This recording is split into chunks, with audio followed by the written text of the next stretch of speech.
Hello everyone, welcome back to all in one Kannada YouTube channel. ನಮ್ಮ ಆರೋಗ್ಯ ನಮ್ಮ ಕೈಯಲ್ಲಿದೆ. ವಿಪರೀತ ತಲೆನೋವು ನಿತ್ಯ ತಲೆಗೆ ಸ್ನಾನ ಮಾಡದಿರಿ.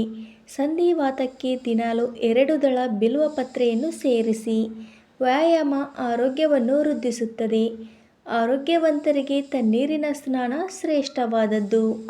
ನಿತ್ಯ ಮಲಗುವ ಮೊದಲು ಹದವಾದ ಬಿಸಿ ನೀರನ್ನು ಸೇವಿಸುವುದು ಉತ್ತಮ. ಅರಿಶಿನ ಬೆಲ್ಲ ಸೇರಿಸಿದ ಹಾಲು ಕುಡಿಯುವುದರಿಂದ ನೆಗಡಿ ಕೆಮ್ಮು ನಿವಾರಣೆಯಾಗುತ್ತದೆ. ಸ್ವಲ್ಪ ಎಳ್ಳೆಣ್ಣೆಯಿಂದ ಬಾಯಿ ಮುಕ್ಕಳಿಸಿದರೆ ಬಾಯಿ ಧ್ವನಿ ರುಚಿ ಉತ್ತಮವಾಗುತ್ತದೆ. ವಾರಕ್ಕೊಮ್ಮೆಯಾದರೂ ಅಭ್ಯಂಜನ ಸ್ನಾನ ಮಾಡುವುದರಿಂದ ದೇಹಕ್ಕೆ ಪುಷ್ಟಿ, ಕಣ್ಣಿಗೆ ತಂಪು, ಚರ್ಮಕ್ಕೆ ತಂಪನ್ನು ನೀಡುತ್ತದೆ. ನೀರನ್ನು ಶುದ್ಧಗೊಳಿಸಲು 5-6 ತುಳಸಿಯನ್ನು ನೀರಿನಲ್ಲಿ ಹಾಕಿ. ಊಟದ ಮೊದಲು ಸಿಹಿ ಹಣ್ಣುಗಳನ್ನು, ಊಟದ ನಂತರ ಹುಳಿ ಹಣ್ಣುಗಳನ್ನು ಸೇವಿಸಿ. ಸದಾಕಾಲ ತಂಗಳು ಹಣ್ಣ ತಿನ್ನುವುದರಿಂದ ಚರ್ಮ ರೋಗ ಉಂಟಾಗುತ್ತದೆ. ಊಟ, ಸ್ನಾನ, ವ್ಯಾಯಾಮ ಆದ ತಕ್ಷಣ ಮೂತ್ರ ಮಾಡುವುದು ಒಳ್ಳೆಯದು. ನೆಲ್ಲಿಕಾಯಿ ಸೇವಿಸಿದ ನಂತರ 2 ಗಂಟೆ ಒಳಗಡೆ ಹಾಲನ್ನು ಸೇವಿಸಬಾರದು. ಕಬ್ಬು ತಿನ್ನುವುದರಿಂದ ಒಳ್ಳೆಯದು. ಸೂರ್ಯೋದಯದ ಮೊದಲು ನಡಿಗೆ ರಕ್ತದೊತ್ತಡವನ್ನು ನಿಯಂತ್ರಿಸುತ್ತದೆ. ಮೂಗಿನಲ್ಲಿ ರಕ್ತ ಸೋರುತ್ತಿದ್ದರೆ ಹಸಿ ಕೊತ್ತಂಬರಿ ರಸವನ್ನು 4 ಹನಿ ಹಾಕಿ ಮಜ್ಜಿಗೆಯಲ್ಲಿ ಜೀರಿಗೆ, ಕರಿಬೇವನ್ನು ಸೇರಿಸಿ ಕುಡಿದರೆ ವಾಂತಿ ಭೇದಿ ಕಡಿಮೆಯಾಗುತ್ತದೆ. ಕಾಲಿನ ಆನೆಗೆ ಉತ್ರಾಣಿ ಎಲೆಯನ್ನು ಅರಿಶಿನದಲ್ಲಿ ಅರೆದು ಲೇಪಿಸಿದರೆ ಕಡಿಮೆಯಾಗುತ್ತದೆ. ಅಡಿಕೆ ಸೇರಿಸಿದ ತಾಂಬೂಲ ಸೇವನೆ ಮಾಡುವುದರಿಂದ ಜೀರ್ಣಕ್ರಿಯೆ ಸರಳವಾಗುತ್ತದೆ.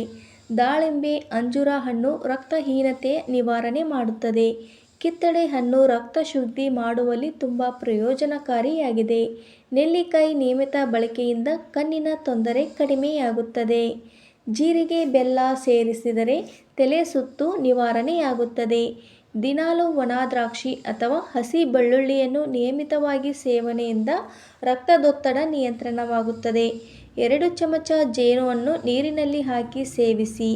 ಹಾಲು, ಜೇನು ಸೇರಿಸಿ ಅದಕ್ಕೆ 1 ಏಲಕ್ಕಿ ಪುಡಿ ಹಾಕಿ ಸೇವಿಸಿದರೆ ಜ್ಞಾಪಕ ಶಕ್ತಿ ಹೆಚ್ಚಾಗುತ್ತದೆ. ಗರ್ಭಿಣಿಯರು ಬೆಳ್ಳಿ ಪಾತ್ರೆಯಲ್ಲಿ ಆಗಾಗ ಮೊಸರನ್ನು ಸೇವಿಸಿದರೆ ಸಹಜ ಹೆರಿಗೆಯಾಗುತ್ತದೆ. ಬಿಳಿ ರಕ್ತ ಕಣಗಳು ಹೆಚ್ಚಾಗಲು ಲೋಳೆ ರಸವನ್ನು ಸೇವಿಸಿ. ನಿತ್ಯ ಗರಿಕೆ ರಸವನ್ನು ಸೇವಿಸುವುದರಿಂದ ಬೇಗ ಮುಪ್ಪು ಆವರಿಸುವುದಿಲ್ಲ. ರಕ್ತಹೀನತೆ ನಿವಾರಣೆಗೆ ಗೋಧಿ ಹುಲ್ಲಿನ ರಸ ಶ್ರೇಷ್ಠವಾದದ್ದು. ವೀಕ್ಷಕರೇ, ಈ ಮಾಹಿತಿ ನಿಮಗೆ ಇಷ್ಟವಾಗಿದೆ ಎಂದು ಭಾವಿಸುತ್ತೇನೆ.